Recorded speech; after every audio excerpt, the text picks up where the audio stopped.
Shalom saudara-saudara, sebelum kita lanjut ke firman Tuhan, Damai Sehari hanya ingin mengingatkan. Bantu klik subscribe Damai Sehari dan nyalakan lonceng notifikasinya, biar tidak ketinggalan kalau Damai Sehari upload khotbah terbaru. Terima kasih. Dengan kalian subscribe, Anda sudah membantu pelayanan ini. Bagikan juga kepada teman atau komunitas Anda, mungkin sedang ada yang membutuhkan tanpa kita sadari. Terima kasih. Yuk kita lanjut. Pernahkah engkau merasa sejak ikut Yesus, hidup malah jadi lebih sulit? Sebelum percaya, hidupmu baik-baik saja.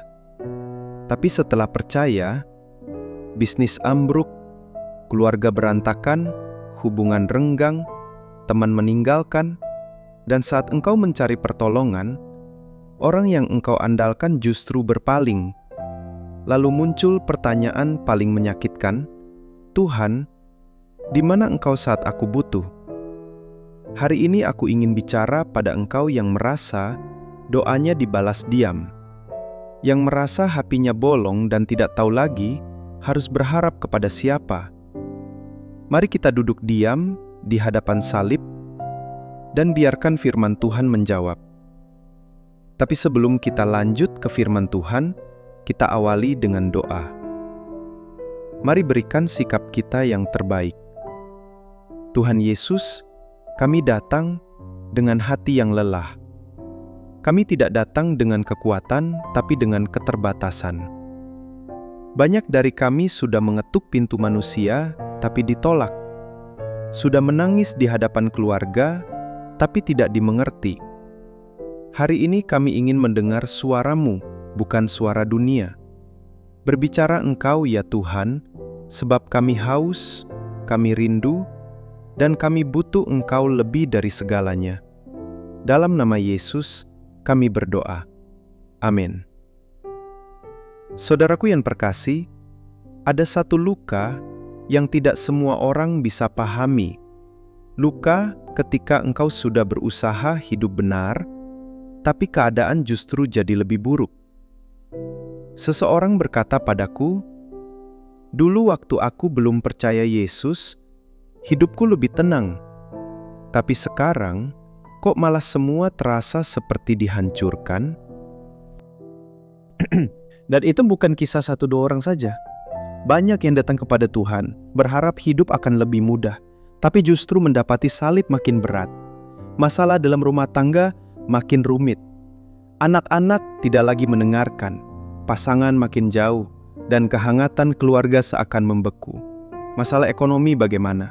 Sudah banting tulang siang malam, tapi tetap tidak cukup. Sudah berdoa, puasa, pelayanan, tapi tidak ada jawaban. Pasti lelah hati saudara. Dan puncaknya adalah saat engkau mencoba mencari bantuan dari manusia. Dan mereka berkata, kamu kurang iman. Coba kamu introspeksi. Mungkin ada dosa tersembunyi. Atau, sudah jangan lebay.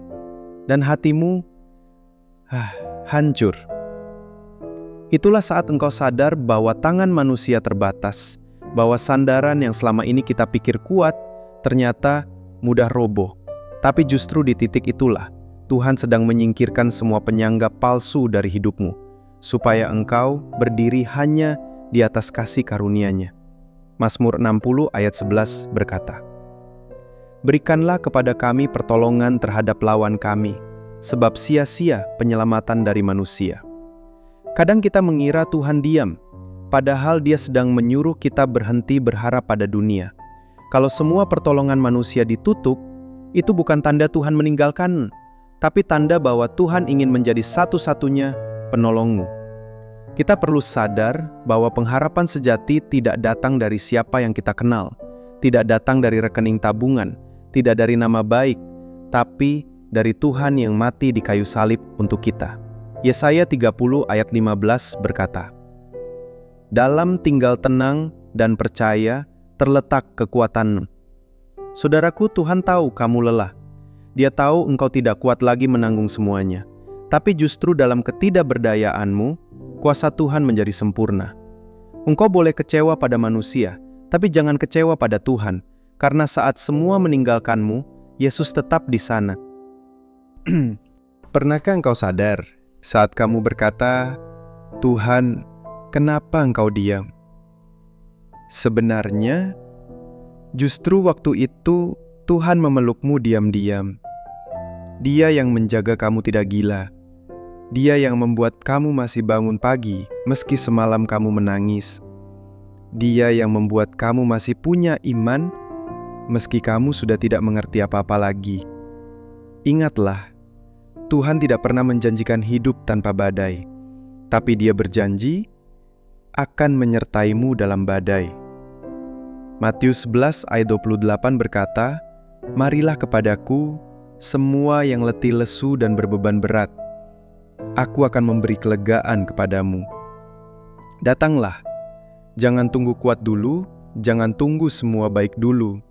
Datang dalam keadaanmu yang hancur sekalipun. Engkau mungkin tidak tahu bagaimana caranya keluar dari masalah, tapi cukup tahu satu hal, Tuhan tahu jalannya. Dan selama engkau berjalan bersama Dia, engkau tidak akan dibiarkan binasa. Saudaraku yang terkasih, kalau hari ini kamu bertanya, "Lalu apa yang harus aku lakukan supaya Tuhan menolongku?" Aku tidak akan memberimu 7 langkah ajaib atau 3 kunci sukses rohani, karena kuncinya bukan rumus.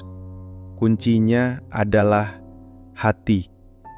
Yang Tuhan cari bukan kekuatanmu, tapi ketulusanmu. Bukan seberapa sering kamu beribadah, tapi seberapa dalam kamu berserah. Yang pertama harus kamu lakukan adalah diam. Diam bukan berarti menyerah, tapi diam artinya berhenti dari kekhawatiranmu, dari rencana-rencana manusia, dari kepanikan yang kamu simpan sendiri. Keluaran 14 ayat 14 berkata, "Tuhan akan berperang untuk kamu, dan kamu akan diam saja." Saat kamu diam, kamu memberi tempat bagi Tuhan untuk bekerja. Bukan berarti pasif, tapi berhenti mengandalkan logikamu sendiri. Tuhan tidak bisa ikut campur selama kamu masih ingin menyetir semuanya. Tapi ketika kamu berkata, "Tuhan, aku tidak tahu lagi harus berbuat apa, ambil alihlah hidupku," disitulah kuasanya mulai nyata. Lalu, kamu harus datang, bukan hanya ke gereja, tapi datang ke hadiratnya. Menangislah di kakinya. Buka hatimu, jangan sembunyikan apapun, karena Tuhan tidak tertarik pada topengmu. Dia tertarik pada hatimu yang remuk dan tulus.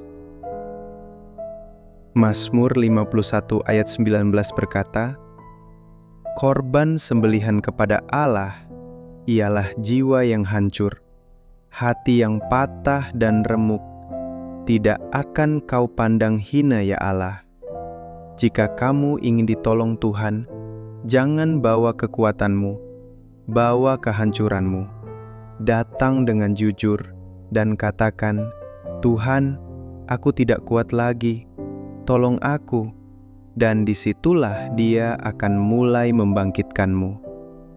Lalu, percayalah. Percaya bukan berarti kamu tahu jalan keluarnya.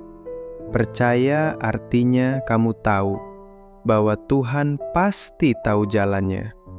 Percaya itu bukan merasakan Tuhan ada, tapi memilih tetap berdiri walau Tuhan terasa tidak ada. Dan terakhir, tetaplah setia. Jangan biarkan masalah membuat kamu menjauh dari Tuhan. Tetap doa meski tidak kuat bicara. Tetap menyembah walau hati menangis. Tetap percaya walau situasi tidak masuk akal. Karena kadang Tuhan tidak segera menolongmu, karena Dia sedang memproses hatimu.